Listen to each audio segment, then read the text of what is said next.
ദേ ഈ കാണുന്ന സാധനം നിങ്ങളുടെ ഫോണിലില്ലേ, അല്ലെങ്കിൽ നിങ്ങൾ ഇത് ഉപയോഗിക്കുന്നുണ്ടെങ്കിൽ ഈ ഒരു സെറ്റിങ്സ് നിങ്ങൾ മെയിനായിട്ട് ഓൺ ചെയ്ത് വെക്കുക, അല്ലെങ്കിൽ പല പ്രശ്നങ്ങളും നിങ്ങളുടെ ഫോണിലേക്ക് വരുന്നതായിരിക്കും. അപ്പോൾ എന്താണെന്ന് ഞാൻ ഡീറ്റെയിൽ ആയിട്ട് തന്നെ പറഞ്ഞുതരാം.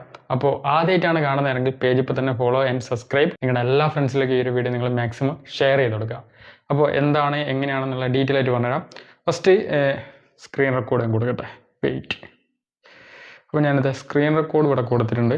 ഫസ്റ്റ് നിങ്ങൾ ചെയ്യേണ്ടതെന്ന് വെച്ചാൽ ഗൂഗിളിൻ്റെ ക്രോം എല്ലാവരും ഉപയോഗിക്കുന്നതാണ്. ക്രോം എടുക്കുക. ക്രോം എടുത്തിട്ട് നിങ്ങൾ ഫസ്റ്റ് ഇവിടെ സെർച്ച് ചെയ്താൽ മതി. എന്താ സെർച്ച് ചെയ്യേണ്ടതെന്നുള്ളത്, സെർച്ച് സേഫ് എന്നടിക്കുക.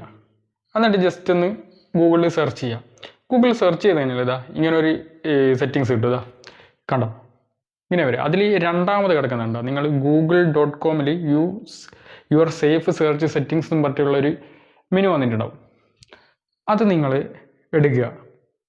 അതെടുത്തു കഴിഞ്ഞാൽ ഇവിടെ ഫിൽറ്റർ കാണാൻ പറ്റും. ഇവിടെ 3 ഓപ്ഷൻ ഉണ്ട്. അതിൽ ഫിൽറ്ററാണ് നമുക്ക് ചൂസ് ചെയ്യേണ്ടത്.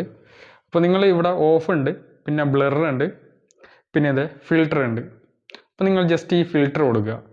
അതായത് നിങ്ങൾ സൈൻ ചെയ്യണേ. ഇവിടെ ഇതാ ഈ സൈൻ എന്ന് പറഞ്ഞ സാധനം കണ്ടോ, നിങ്ങൾ അതിൽ നിങ്ങളുടെ മെയിൽ ഐ ഡി വെച്ച് സൈൻ ചെയ്യുക. എന്നിട്ട് ഈ ഒരു ഓപ്ഷനിൽ വന്നിട്ട് ഈ ഫിൽറ്റർ സെറ്റിങ്സ് ചെയ്ത് കൊടുക്കുക, എന്നിട്ട് സേവ് ചെയ്യുക. ഇങ്ങനെ ചെയ്ത് കഴിഞ്ഞാൽ നിങ്ങൾ പല അൺവാണ്ടഡ് ആയിട്ട് പല കാര്യങ്ങളും സെർച്ച് ചെയ്ത് കഴിഞ്ഞാൽ അത് നിങ്ങൾക്ക് കിട്ടില്ല. കാരണം സേഫ് ആയിരിക്കും.